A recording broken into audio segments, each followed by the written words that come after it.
This week on the show, the main event as DeepSeek steps into the ring with OpenAI, boasting its massive 671 billion parameters and claims of superiority.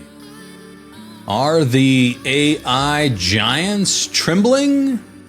Or is it just more benchmark smoke and mirrors? And what about gamers? Are gamers holding their breath to see how AI-powered NPCs will revolutionize their favorite games? Nvidia's latest announcements spark hope, but are we ready to have meaningful conversations with our in-game entities? In Hollywood, the Brutalist, a film that has received many Oscar nominations, is raising some eyebrows with whispers of AI's role in its production. Is the film industry on the brink of an AI revolution? Or are audiences just not buying a ticket to this one? And how about this? Are you feeling stuck in your salary negotiations? This almost sounds like an old-time radio ad. Are you feeling stuck in your salary negotiations? AI to the rescue! Our hosts reveal how AI can craft negotiation emails that even Chris Voss would applaud.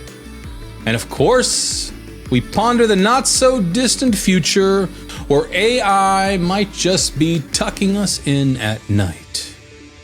Robots in your attic? No big deal. It's just another day with... They might be self-aware.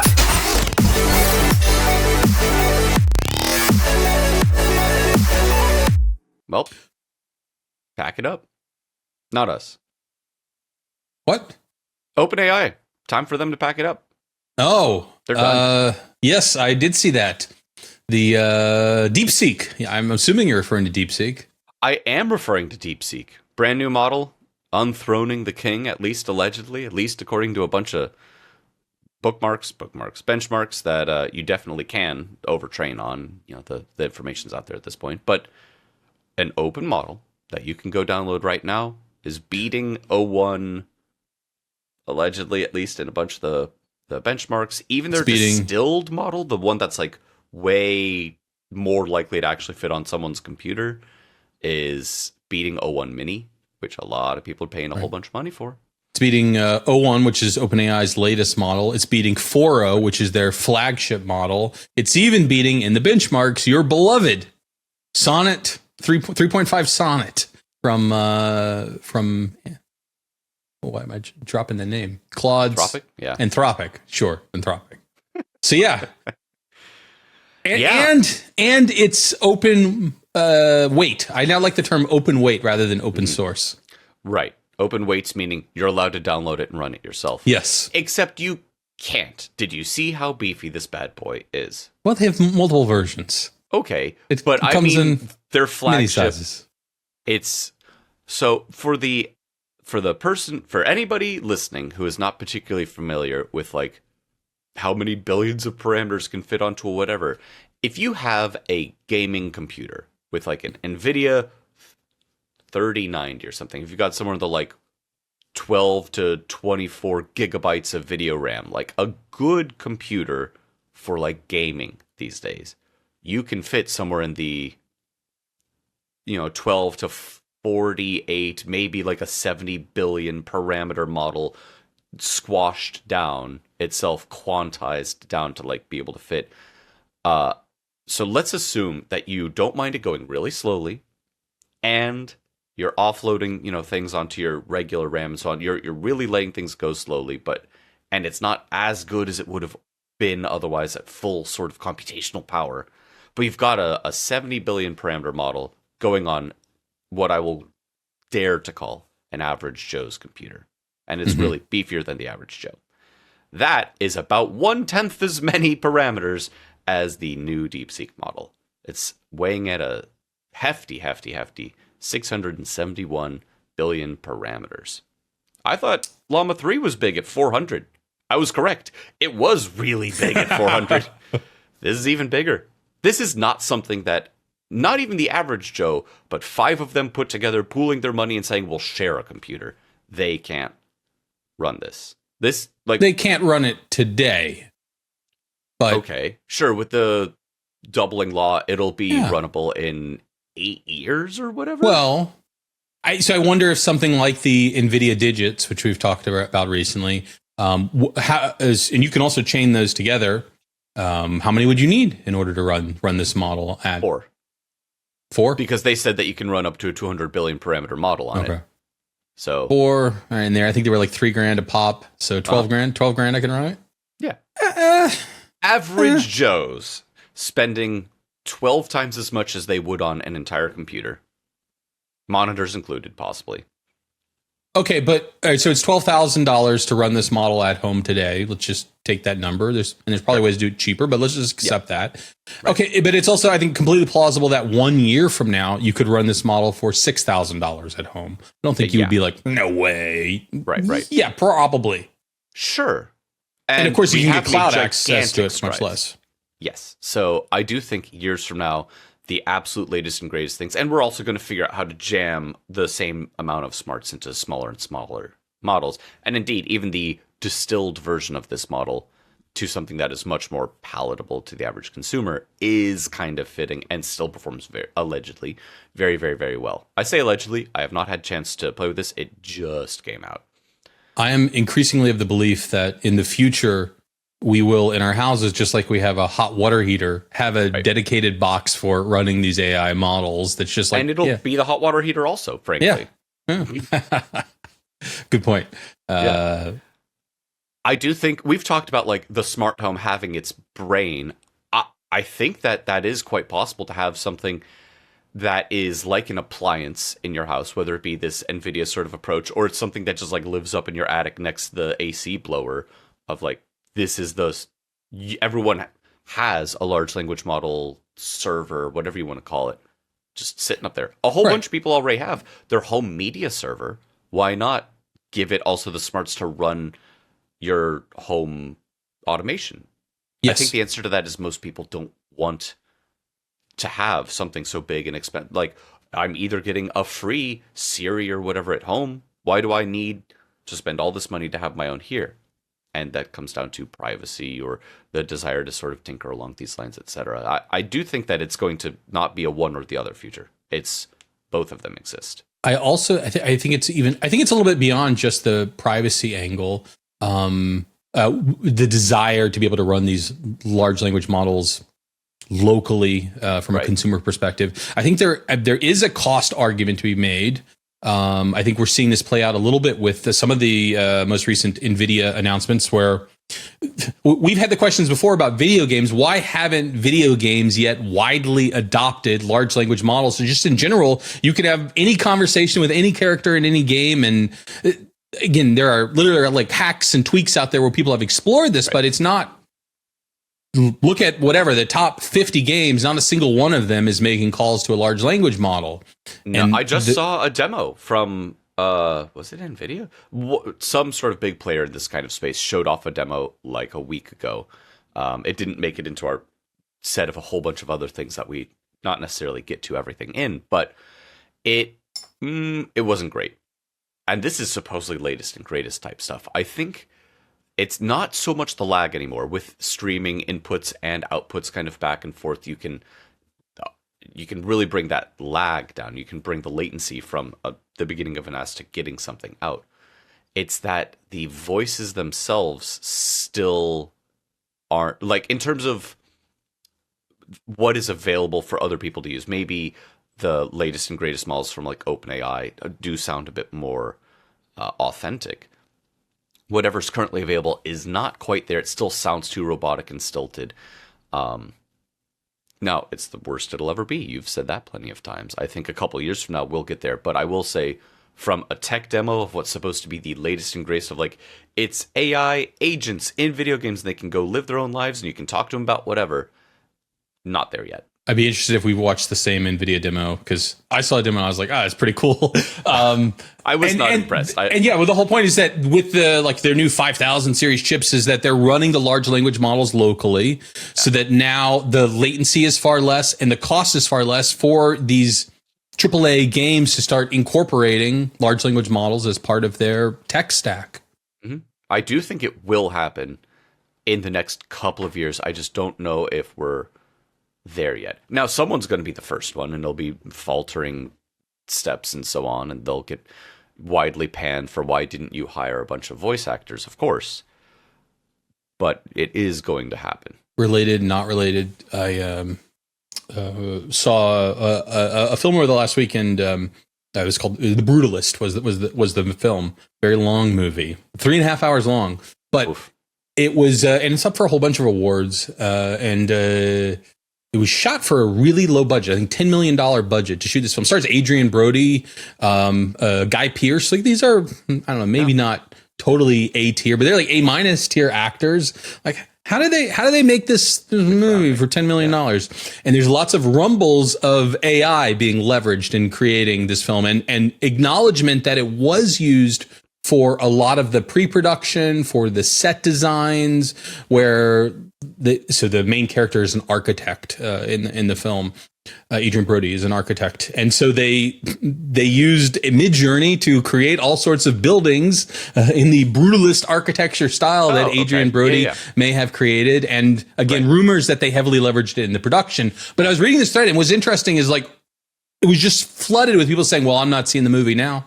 Nope, not seeing it. That's it. And off my list." I thought this movie was about a creative individual, and you're just using, like, I was surprised. I understand. I know that those opinions exist, but I was surprised that it was just, like, I read 150 comments of everyone, like, not seeing the movie now. They used AI. They used ChatGPT.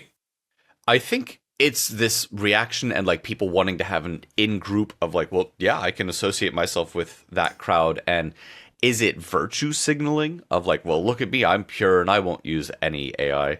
Hey, Google, make sure to remind me to whatever. Make sure to remind me not to go see that movie. Maybe there's a bit of it in there. I think a lot of it still is genuinely, person in this group, do not want to pay my money to like literally be helping fund what they see as the death of creative endeavors, as opposed to all of the what absolutely would count as AI that's in Photoshop that was absolutely being used for many, many, many other parts of the creative process, just because they're able to speed up pre-production and either fire or not hire as many concept artists or whatever it ends up being, because they can say, hey, Midjourney, give me a bunch of brutalist architecture. That looks good. Let's put something like this in the movie. I very much understand why you would be against the loss or lack of new creative jobs of, like, you know, again, your concept artists and so on. But right, it does seem a little knee-jerky of, I heard AI was used at all anywhere in the movie. I'm now completely against it.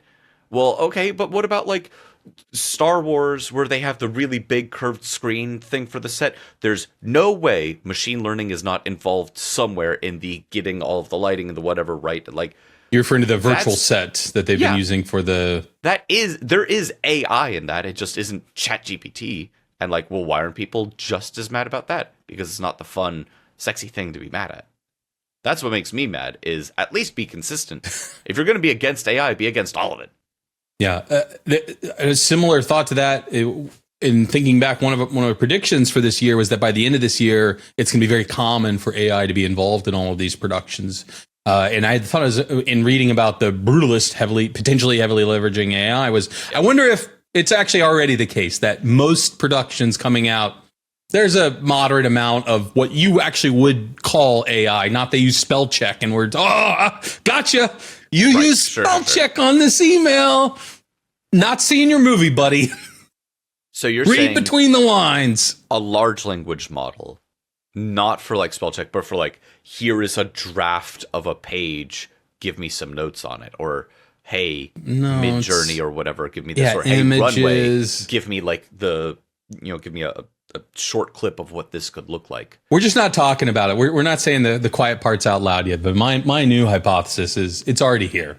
What we're doing now is trying to get the public used to it. We'll admit, you know what? We did use Midjourney to generate one image of a building that the architect may have constructed as part of it was part of pre-production. I want to be very clear. Pre-production, only pre-production. And then of course, but normally that would be an artist drawing that building, and you let Midjourney draw that building of what this fictional architect may have created. Yep. But I was like, oh, it's already here. Okay. I think it really is, and anything that we hear about is 1 out of 1,000 cases of where it was used. Think of the work that you do. I'll think of the work that I do. Is everybody saying, hey, I use ChatGPT to help craft this email? Hey, I use ChatGPT to take meeting notes and then organize them so that I didn't have to reread through the whole transcript of the meeting to catch that one action item from earlier? That's using a large language model. Yeah.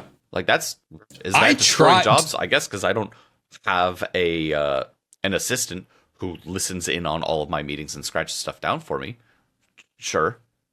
I try to be as transparent about that as possible, and like telling people, like when I give them notes, I'm like, here's what the AI said. Here's what the AI said. Here's 10 ideas from the AI. I feel like Hunter come up with 10 ideas that we can talk about for how we could promote this or how we could optimize or make this faster. I'm like, oh, here's 10 ideas from AI. But less from like a concern of attribution, more just like I want to normalize it. Like it just seems so ridiculous to me that we don't. Yeah. Well, I was talking about this earlier, last episode, where I think we need everybody to be using this, to be more aware of what it can do for us. Because right now there is a lot of reactionary fear, and some of it's extremely reasonable because we are going to see losses of certain jobs and so on. To say nothing of military applications, et cetera, et cetera. But like, I do think that the more people have exposure to this set of technologies, the more they will understand what it can and what it can't do. And then, at least at that point, the fear is coming from a place of understanding. Yes, we have invented fire. But I don't think you should pretend that we didn't invent fire, which is, I feel like there is a cohort that's trying to suggest, no. You did not create fire. Fire does not exist. We don't need your fire. No, we don't. Along the lines of like what this can help with. And yes. I know one of the obvious use cases is for like programmers who are writing code. There's a gajillion snippets out there online. You know, all of Stack Overflow got downloaded into these various models. But one of the articles that we were looking at for this episode is that Google says that they took code migration time and cut it in half. And code migration time here being, we wrote something in this one version of a programming language. Now there's the new version of that programming language, and they're not super duper compatible. We need to take this code and make it work in this new paradigm.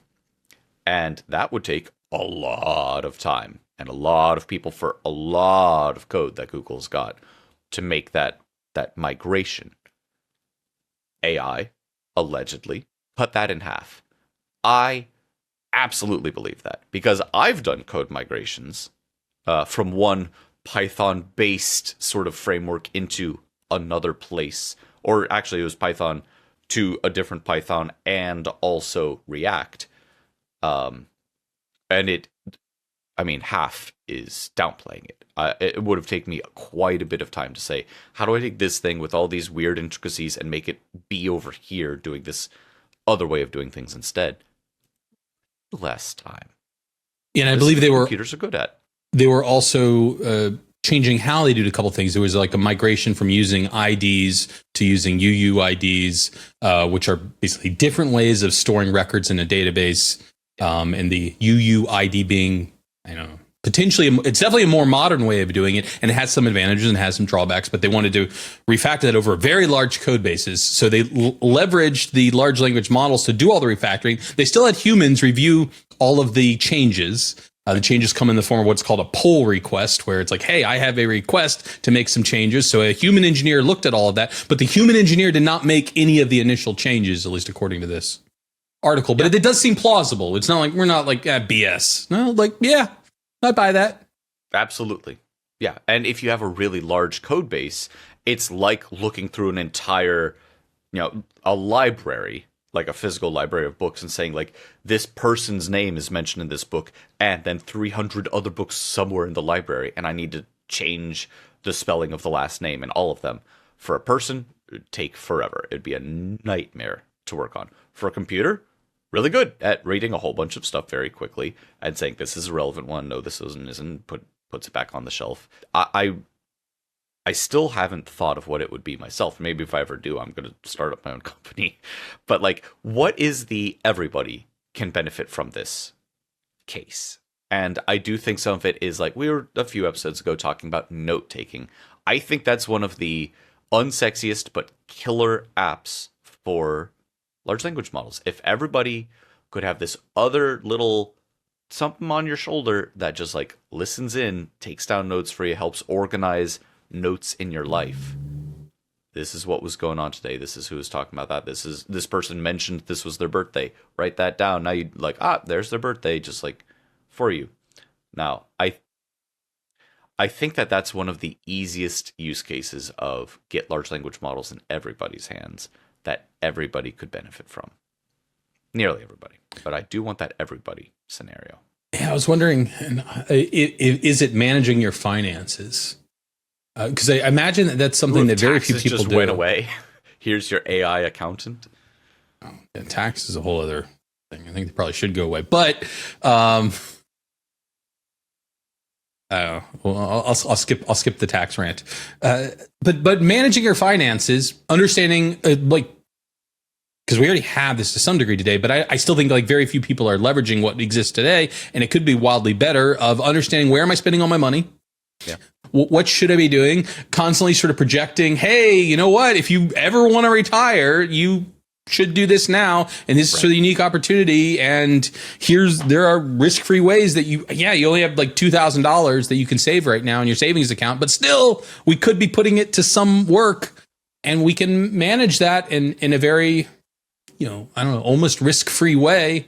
So you're talking about AI to do wealth management. Yeah, but traditionally we only do wealth management for people who have wealth for obvious reasons. But I'm saying like it's a no cost or extraordinarily low cost thing. And like, look, you have an extra 11 cents this week. I'm gonna help you put that away in the most, because that level, an average wealth manager or whatever would not like. They wouldn't give you the time of day. Correct. If you've got your own little AI, it's like, we're working with absolute peanuts here, but I work off of scraps of peanuts. Let's go. And that could, over the course of 30 whatever years, make a gigantic difference. Sure. Yeah, I just saw you ordered this thing from Amazon. I saw a better price on it over here. If it's okay with you, I'm going to cancel the Amazon order and I'll reorder it for you from here and get here exactly at the same time. Oh yeah, please go ahead. Save you a couple bucks here and there, sure. Yeah, you live your life as you were. I'm just going to constantly, again, act as a wealth manager, fully transparent, and you'll end up with, 5% more money at the end of the year. Sounds plausible. I do think you need something that's riding shotgun with you. Because, like, I want to be able to put my phone on the table whenever I'm, at the Kia dealership. And they're like, well, you should get the Deluxe RX Plus whatever model. And then it pipes up and says, he doesn't need the heated seats. And I go, oh, yeah, hey, no, I don't need those heated seats. Bam, I just saved myself $3,000. I think that there are a lot of scenarios in our lives where it's easy to spend money. That's capitalism, baby, where it's designed to work that way. To have something that is like a guy in your corner who's going to tell you, no, don't go buy that thing, or don't spend the extra money to, do this upgrade. Do you really need to have splurged on business class? I downgraded you to economy because you told me to save you $2,000 over the next quarter. And this is how we do whatever thing it ends up being. Have you ever leveraged AI in a negotiation? No, but I feel like I probably should. You probably should. Right? I have successfully leveraged it as part of a salary negotiation before. I used so there's this book, Never Split the Difference, by Chris Voss. He's a famous FBI hostage negotiator. Right. But the book is about sort of general negotiating techniques and how do we kind of get both people to an answer. Anyways, you can find PDFs of this book. I own, there is a hard copy of that book back here, but you can find PDFs on Google, and then you can take those and upload them into a custom GPT on ChatGPT as one of the materials. And you can tell it that you are Chris Voss, the expert FBI negotiator. And here's what I'm going through. And can you please write an email back to me? And it is wildly effective. It's much better than I am. I'll put it that way. Like a little tip for everyone out there in a negotiation or about to go into a negotiation.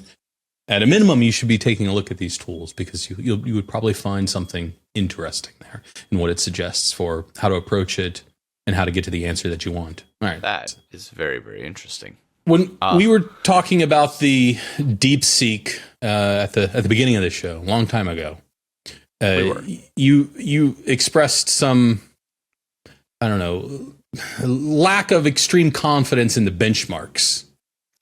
Yeah, well, once a benchmark is out there and you have the data to then test against to see how good your model does, everyone's going to take that data and put it into the model. Which is the exact thing you're not supposed to do. And there's no way they're not. OpenAI got into trouble for. They did. For like, I'm hinting at. It turns out we are one of the funders and like founders of this benchmark. Maybe we had access to the data. Maybe. Yes, this is their O3 model, which they've only demoed. It's not available yet, although it is expected to be available in the next couple of weeks. There's also rumors that they're having some sort of closed door demo to government about it coming up here in a few weeks. But anyways, as part of this demo, which I get, it was like the end of the 12 days of shipments, right? Am I remembering that correctly? Yes. They have this, breathtaking performance, with which did provoke questions of, is this AGI? In this new, it was a math benchmark. It was called frontier math. It's really tough math. Yeah, really tough math. You and I could never do this math, and we're showing. Look how good our AI is at math, which is one of those things that people seem like, to me, weirdly obsessed with. And in the demo, they have the guys from the benchmark on talking about, it's so incredible that you've done this, Sam. It's just absolutely amazing. Really this patting performance. Them on the back. Really patting on the back. And then just a few days later, they update their Frontier Math benchmark updates their disclosures to, because I believe they are a nonprofit, to say, OpenAI has given us a very large amount of money and in fact funded this benchmark that they have now excelled at. And still we try to do everything as above board as possible. And the people writing the questions, for example, they didn't know that OpenAI was doing this, but OpenAI did have access to some of the materials that we were using in the questions. And there's no way they wouldn't have trained on it to make themselves look way better, right? Right, Hunter? No, they inevitably were heavily influenced by it and optimized for material that was very, very similar, if not those exact questions. I'll give them the benefit of the doubt that they didn't train on the exact questions, but there is no version of reality where they should not have disclosed that. Changed an X to a Y. Yeah, and pitch it. So like, hey, we're working on this incredible new benchmark in frontier math because we believe that this is one of the areas that should be explored. And if we can really conquer this area, it's going to unlock all these other things. And just like sell us that you you rigged the study. Don't hide it from us. Yeah. It seems like it sullies the accomplishment in my eyes. 100% it does. Yeah. Still want to play it. Sam has said that O3 model is going to cost $200 a month. I am curious whether that means I'm going to be paying another $200 a month for it. Like, am I already covered here, Sam? Buddy. My pockets are only so deep. $200 a month when you'd go just to the O3 model, right? I guess, yeah. I would have no need to keep the O1 Pro around in the. It sounds like you don't need O1 Pro. You just need the $6,000 3 Nvidia AI desktop things. That's 3 or not 4 of shipping those. yet. I am on the mailing list for I'm supposed to get an I'm on the email. mailing list too. We'll see. I don't think I'm going to get it, but I don't think I'm going to get that don't want either. to be told that it was available and not know. The digits. Yeah, I genuinely don't think that I need it because I mostly just use things over API. So when we were talking about DeepSeek, and I know I've mentioned this before, but I do think it bears repeating. We are in an era where there are 2 kinds of large language models, and really then 3 kinds of people. There's people who don't use them, people who use them over like API or chatgpt.com or whatever, and then people who In the use cloud. it locally in the cloud, and then people who can do it actually on their computer. And then for now the 2 sets of computer, there's am I using cloud or am I using something that I own and I can have a more uncensored model, or I don't have to worry about asking it questions that are going to end up in someone else's training data, or it could be like national security concerns of like I'm going to be in a secure lab somewhere asking these very specific kinds of questions, and that shouldn't be getting out. Or here's trade secrets to my company. I don't want that going outside of or you're literally not allowed to for security reasons or whatever. Like there's definitely a difference between on-premise and cloud computing, and this is of course the case for what runs people's websites and databases and so on already. It's just becoming ever more clear there's 2 kinds as well of large language model use. Excuse me. Yes. And it doesn't have to be one versus the other. You can have a little bit of both. I've got a moderately beefy computer with the ability to run some especially smaller large language models, not the really teensy ones, like some, I'll call it into the mid-size sedan of large language models. And that's cool and good, and I use it sometimes, and 95% of the time I just am using either one of the websites or over API. Hey, Claude. Hey, OpenAI. Hey, Mistral. Please give me the answer to this question that I've posed to you. Same. I've got my box running Olama in my server rack, and I also have Olama on my. What is Olama? Olama is a Mac app that makes it very easy for you to run these large language models, where you can. Why not have Chris Voss on the local thing? You said you're using a GPT on like ChatGPT or chat.com, I guess, at this point. Why haven't you taken his personality and said, now he lives in my house? Time. It's like okay. Just there's use AI to do that though, right? There are so many hours in the day. Make it faster. I think it is plausible that is something you're going to be able to do relatively soon. From the OpenAI perspective, they call it operator mode. There's been a lot of leaks about this, that it's going to come to the ChatGPT desktop app. So OpenAI has an app that you can install on Windows and Mac, which I don't know. It has some integration with your computer where it can see your screens. You can ask it for help on things. And it's a pretty good interface. But this new operator mode will allow it to take over your computer and actually control your computer. So whether it's in a separate account or I'm just sort of done for the day, I say, hey, OpenAI, before I head out to dinner, I would really like it if you could set up some sort of a RAG configuration. Find this book. You'll find the PDF. Don't worry. I do have the book back there, so you're not breaking too many laws. Download the PDF, set it up, develop a decent system prompt around it so that I can have, and I also want a voice model because I'd like to be able to just talk directly to that. If you could set that up and configure it all in Olama, by the way, I don't want it to run in OpenAI, but you design it. Use O3 Pro to design it and then just deploy it. Yeah. I wouldn't be. We're very close to being able to do that. I wouldn't be here's shocked. A complex multi-step task on multiple pieces of hardware. See you in a couple of hours. Like, if at the end of this year I could do that multi-step stuff on one IDE on one computer, that's just one more step from there. I would be impressed if by the end of the year we could do it, but I would not be shocked if. Oh yeah, well, I guess it's here. It's self-aware. It's pretty close to self-aware. I still don't think we become self-aware this year, but I definitely think that we are headed that direction and we're getting closer and closer. There probably percent of the time, percent of the people. What is it? Is this the asymptotic curve that never actually hits the? Well, right. There will be some portion of people that 100 years from now, when the robot is tucking you in at night and giving you a kiss and says, "Good night, sweetie. I'll see you tomorrow." And you're like, "You're not self-aware. You're not a real person." "That's right, dear. I'm not a real person." Pat, pat. And then off it goes to go do your dishes.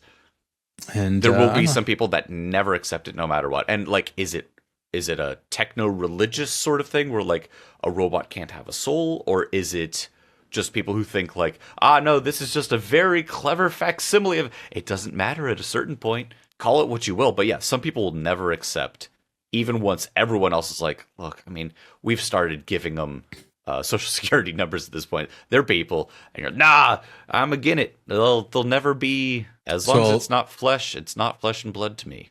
I'll drop another old movie recommendation. I guess old is a relative term, but Bicentennial Man. I went back and watched this. Yes. Yeah. I was literally thinking of that when I mentioned the flesh. Yes. Yeah, exactly.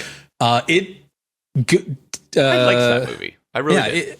It discusses a lot of these topics and this idea of when will humanity recognize this being as being a human. It's worth checking out. It was free to watch on YouTube in like a legal way when I watched it, not maybe like a month ago. Man, speaking of Centennial, it came out a century ago.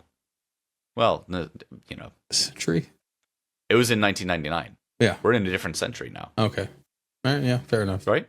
Yeah. Sure, we'll go with it. I'm a bicentennial man. I was born in the 1900s. Well, it's like the kind of person who on their resume is like, I have 3 years of experience, and it's like 1 year and 2 months of December of this year and January of the next year. If you're looking for more movie recommendations, like and subscribe.